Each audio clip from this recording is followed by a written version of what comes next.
Hi, Paul. Congratulations. A great way to bow out and end the season, that. Yeah, I think so. It was a good win, good performance.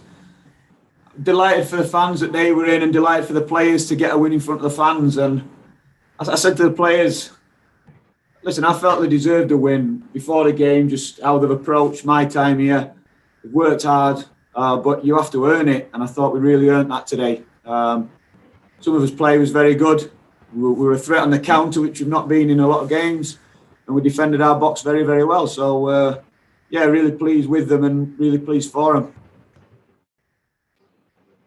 Particularly the goal, Paul. We spoke, didn't we, at Newcastle about how unlucky it would have been, how nice it would have been for McGoldrick to have scored because of the build-up and the way that came about. That was similar, wasn't it? A really, really nice finish, but a really nice way to get the ball from where they did up to his feet.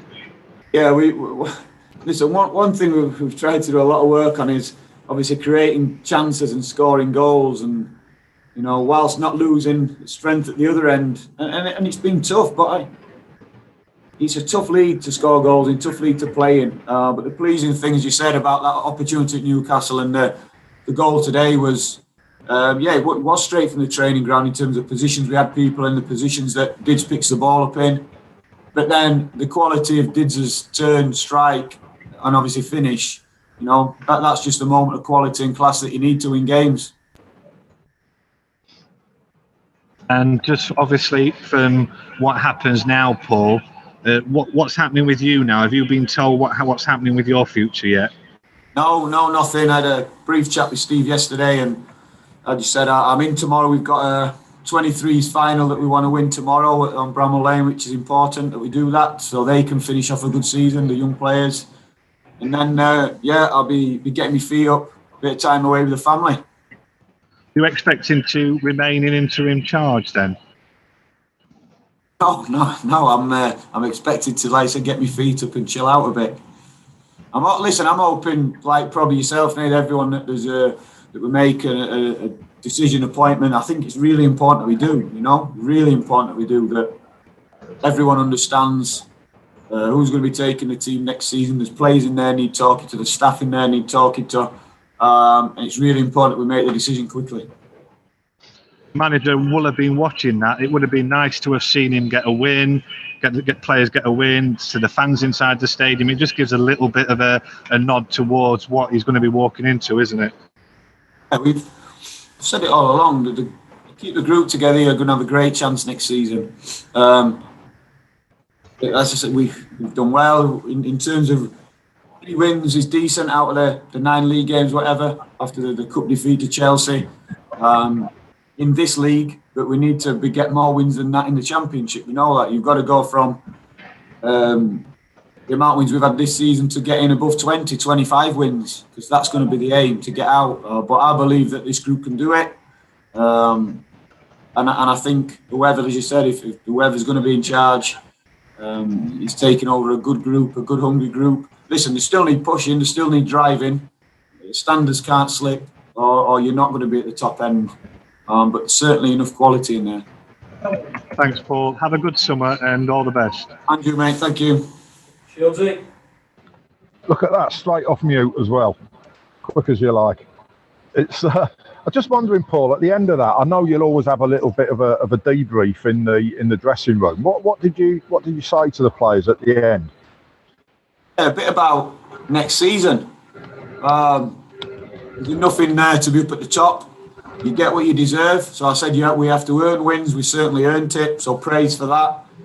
Praise for everyone who performed today. So we scored a fantastic goal scorer. Everyone did the job on the pitch. The subs who came on, Rian and Jag, certainly played their part. And that's what you need to win. And it's going to be 46 games next season. So I said, you cannot come off it. You can't be willing to take an excuse.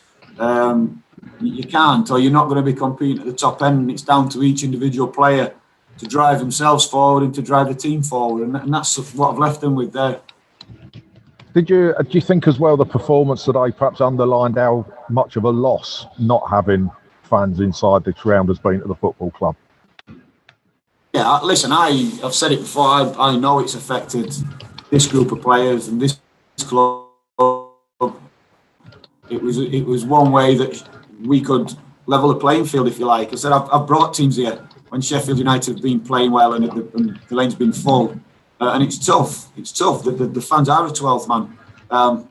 So yeah, and obviously being here now, and I've seen the difference when it's been empty and quiet, and it's given the so-called better teams, if you like, full of internationals in every position and all over the bench, a bit more of an advantage against us who've been able to use the crowd before and create an atmosphere to try and level the playing field. Yeah. I thought as well, do you think there's a sense with how well sort of David's been playing, and obviously he did today? I know he wasn't the only one who played well, but having sort of Daniel alongside him doing his running, obviously I think that helps bring something out of him, doesn't it? Yeah, listen, and the call on putting Jebbo in the team was more or less that. It was a fact of Jebbo was willing to run in behind, really stretch the game. Even when you're not seeing him get the ball, he's still making the runs, and then that creates space for Ben Osborne to receive behind the opposition midfield, for David McGoldrick to receive behind the opposition midfield. So it really is a selfless job that he does, but he's willing to do it, and he helps the team win. So yeah, that was the reason. That was a call to give us that energy, give us that legs, give us that willing runner to make the pitch that little bit bigger when we've got the ball. It was nice as well, though, I thought, to see Ryan Brewster get a good reception when he came on, because it has been a tough time for him as well, hasn't it? But that will have been a boost for him. Yeah, the only thing I'd have loved, I spoke to him yesterday about it, I'd have loved it if his effort would have gone in, it would have topped it off. Yeah, a win, 3 points, finish the season great, and get Ryan his goal. But he'll get it. Don't have to worry. It'll come. He knows that. But I was pleased with his application, his performance when he came on the pitch. Put himself about, won the ball back for his high, won headers, held the ball up, and chased and harried. And if you do that every game, the fans are going to have you back. The fans are going to love you. Just one last thing for me. It might be an unfair question, but I'll ask it anyway. Was the Phil Jagielka, was that a game management decision, or was there a bit of sentiment perhaps involved there? No, that was game management. Listen, I was aware, and I would have loved to have got him on. I was already preparing myself that if we've got a substitution left and I can get Jags on, depending on the state of the game, I would have done it. But that was pure tactical. It was to get the third man in midfield, with Bash has played there, get Jags on, but also they were loading bodies in the box. We'd already lost a tall man in Jebbo. We put 6 in. We prepare for 6. They put 6 in, then they put 7 in. It was to get another big player capable of defending set pieces on the pitch, and I thought experience showed in how he managed the game, how he used his body against Ashley Barnes, and it was a decision to help us win the game. Nothing sentimental there. Brilliant. Cheers, Paul. Thank you. Right. Well done. Thank you. Thanks, guys. See you later.